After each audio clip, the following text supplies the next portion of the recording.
আল্লাহ কেন আমাদের এই কষ্টকর দুনিয়া সৃষ্টি করেছেন।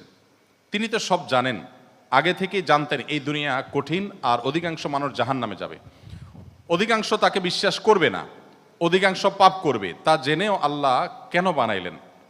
অনেকে চিন্তার স্বাধীনতার কথা বলেন যে আল্লাহ স্বাধীনতা দিয়ে পাঠাইছেন, তাই পাপ করলে দোষ মানুষেরই। কিন্তু আল্লাহ তো এটাও জানতেন যে স্বাধীন হলেও অধিকাংশ মানুষ পাপই করবে।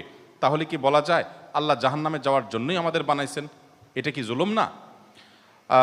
ভাই আহমদ মুসা, এই প্রশ্নটি আপনার মতো আরও হয়তো অনেকের।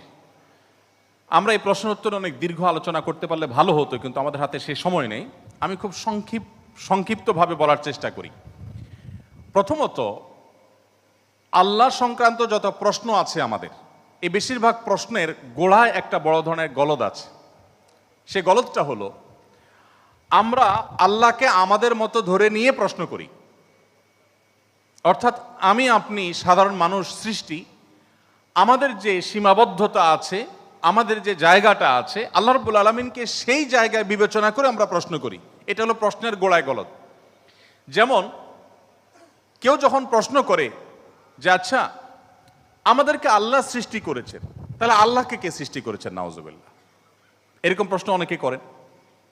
এই প্রশ্নটার অন্তঃসার শূন্য এবং গোড়ায় গলদ। কারণ আপনি নিজে সৃষ্টি, আপনি জানেন যে কোনো ক্রিয়া ছাড়া কোনো কর্ম হতে পারে না। সেজন্য আপনি নিজে সৃষ্টি হয়েছেন, আপনার স্রষ্টার সন্ধান করছেন যে আমি সৃষ্টি যেহেতু হয়েছে, আমার স্রষ্টা নিশ্চয়ই আছে। ভালো কথা। এখন আল্লাহ